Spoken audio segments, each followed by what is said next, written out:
What up, Triple Exodus in the house?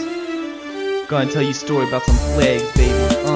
Yo, it's a story all about miracle. It's whipped up in a rhyme satirical, but don't shrug it off, you gotta listen to this. It went down in the book of Exodus. All the people wanted was a holiday to go worship their God in their own special way, to make a sacrifice to old Yahweh, led by a man with a beard so great. His name was Moses, son, and his staff was hard. He'd been working in the sun, so his skin was charred. He said, Pharaoh, man, you're being real unfair.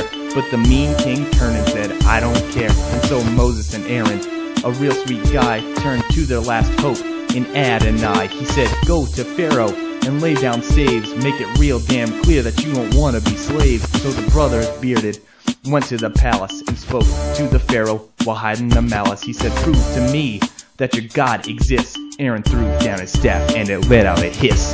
The magicians did the same, so the Pharaoh grinned. He said, sorry Mo and Aaron, but my heart's hardened. So the broken A&M went back to L, and they said to their God, said, what the hell, what's the next plan?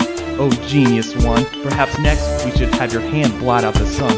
God said, no Mo, that one's number 9. For the next stunt I'll turn the rivers to red wine. Except this wine is nasty to the human taste bud, cause this wine ain't wine, it's a river of blood. All the fish will die and the land will sink. It's my first big plague, so what do you think? I said let my people go. I said let my people go. Let my people go. I said let my people go. So God's speakers on earth went down to the water to show the Pharaoh just whose magic was harder. And the river ran like Yahweh said with blood, but magicians proved that the plague was a dud. So the brotherly pair went back to meditate and said, my dear Lord God, why you gotta be hating? But God, he just smirked and said, sons, you'll see, after this plague he won't wanna mess with me.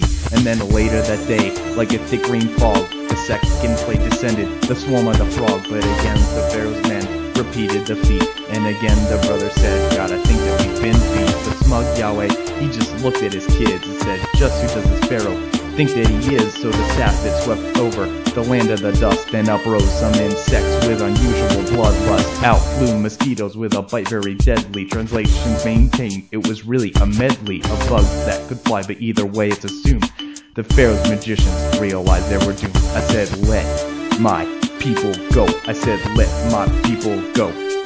Come on and let my people go. I said, let my people go.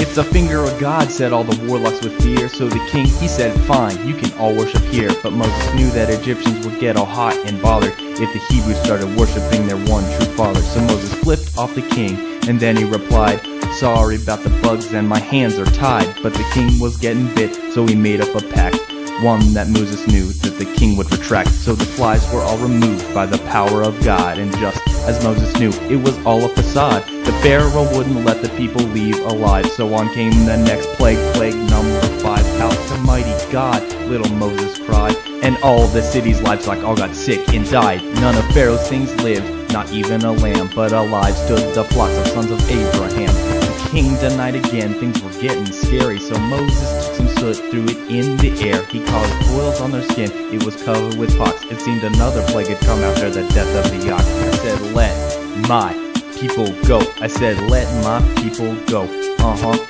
Let my people go. I said, let my people go. So with plagues 5 and 6 both well behind him, Moses went to the Pharaoh just to remind him that the plagues wouldn't stop till he was praying to heaven. But the Pharaoh said no, so on to plague number 7. Things were looking kinda down, half empty was the cup, but God said, rest assured I'm just getting warmed up. He made it rain down some hail the size of your head. Everything in its path was undoubtedly dead. But some of Egypt heard God and heeded his warning, and gathered all their livestock and waited till morning. But not a drop of hail fell in the land of Goshen, so the last 3 of the plagues had been set in motion. And just like before, the Pharaoh started pleading, Moses, please stop the hail, cause my head's a-bleeding. He was convincing now, as he was before, so Moses said, okay, as he walked out the door. He knew it'd be the same as it was back then, but still had up his sleeves 8, 9, and 10. Pharaoh's in for a shock, he's gonna lose all his focus when his fields are all destroyed by a plague of the locusts. Egypt is ruined, let the Hebrews journey. Half the people are all dead, the other half on journeys. The officials, Pharaoh begged it both day and night. So the Pharaoh caved in and said, alright. The Pharaoh asked Moses who would join his crew. Moses said, all the old and the young ones too. We're bringing guys and gals, we're bringing foes and pals, all of the Hebrew owls, mouths, owls, howls, and cows. The king was furious when he heard the news, and once again without a thought he just denied the Jews. So the land was filled with bugs in the form of the cricket, coming out of walls and pots and coming out of the spigot. The Pharaoh begged again, and Moses took it to heart. Locusts were blown to the sea that Moses later would part. But even as the plagues worsened, Pharaoh stayed a jerk. So God said to Moses, let us get to work. I said, let my people go. I said, let my people go. Let my people go. I said, let my people go. Yo, remember back when you were a younger man? You said something about the sun and about me using my hand. Well, I've devised a plague so Pharaoh-proof that soon my chosen people will be raising the roof. So glad God, he clapped 2 times, the sun was gone, but back in old Goshen all the lights were on.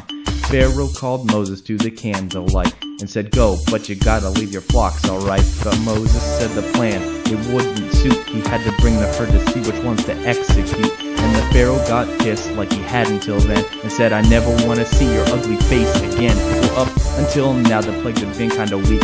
So Moses went out and said, yo God, let's speak. We gotta hit these bitches where it really hurts.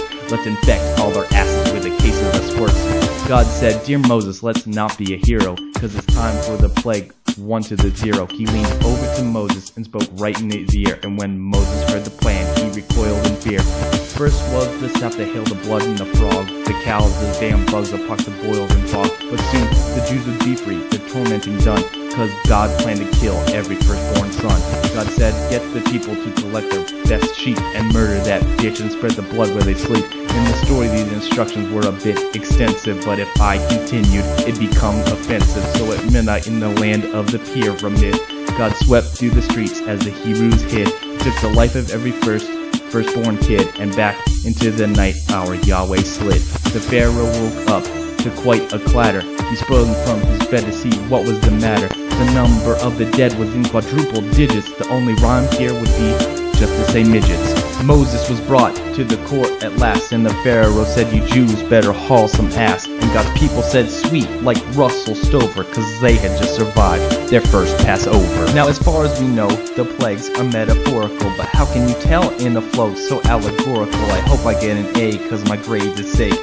Thank you for coming, have a good spring break.